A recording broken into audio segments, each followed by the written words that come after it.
There are few social customs in the US more confusing to travelers than tipping. To most Americans, gratuities are normal, like adding sales tax at the register. To foreign visitors, though, the very idea can induce anxiety or panic. While tipping is not mandatory in most of the United States, it's customary in many circumstances for service, normally reserved for the service industry.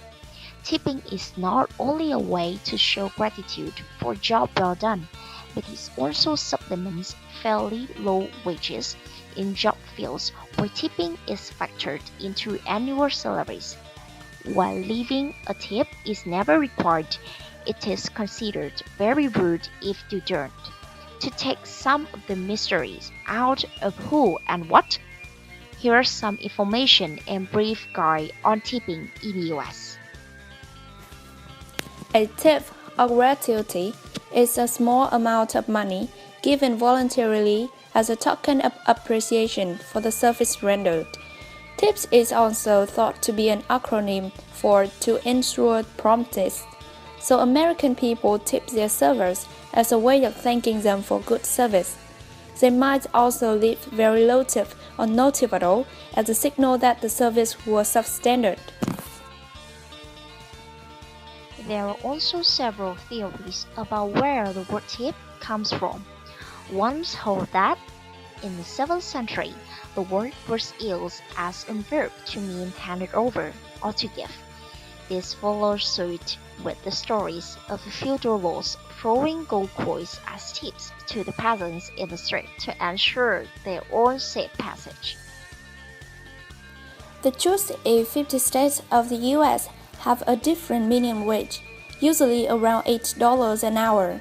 But under the federal law, the minimum wage for tips employees like bartenders or waitresses is just $2.13 per hour. So your general tips will help make up for their low pay. In theory, tips should only go to people who are helpful. The more helpful, the more bountiful their reward. In reality, tips are par for the course, and to tip somebody is tantamount to slapping them in the face. If an airport porter helps you with your bags, give them $1 to $2 per bag. If they meet you at the gate with a wheelchair, give them $3 to $5. For most travelers, the first real test comes with transfers away from the airport. If you're lucky enough to have a hotel worker collect you from arrivals, give them $10 to $15 for the effort. If they take a taxi, a little more thought will be required. Many taxis now have seat-back displays that offer default tipping amounts at the end of a journey. In New York, 20%, 25%, and even 30%. You should only really tip 30% if the taxi turns out to be the Batmobile, getting you to your destination in record time. Even 20% can sometimes feel a little high. Tips is subjective. I often manually override the default, leaving 15 to 20% or few extra dollars if I am paying in cash. If you hire a car and take advantage of it. Oh, but mandatory in Los Angeles. Be prepared to tip the worker $3 to $5 upon pickup, depending on how ritzy the establishment is. The quick rule of thumb: more risk equals more tips. Tipping in America is considered as a cultural, when in other countries, tipping is not a requirement. Tipping is not common in Australia or traditional considered to be a part of their culture. Besides, there's no tipping in Japan. In Japan, tipping is not done or rare at best because it can be insulting to tip, as though it's an affront on the employee's salary. If you leave a few bills on the table after eating out, prepare to have a waiter run after you with your forgotten item. While in America, tips are means to show appreciation for good service.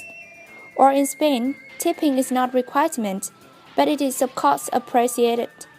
And in general, tipping isn't customary in Asia, such as Vietnam, China, and Singapore.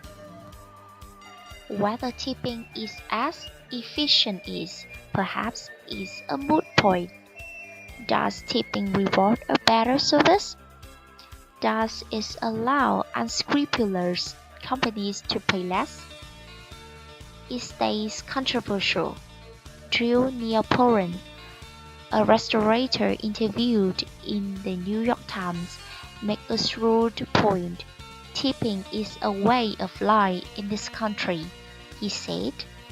It may not be the perfect system, but it is our system. It is an American system. So Americans accept it as a part of their culture. Just remember, nobody is affronted by the offer of gratuity, so they shouldn't feel bashful about giving one.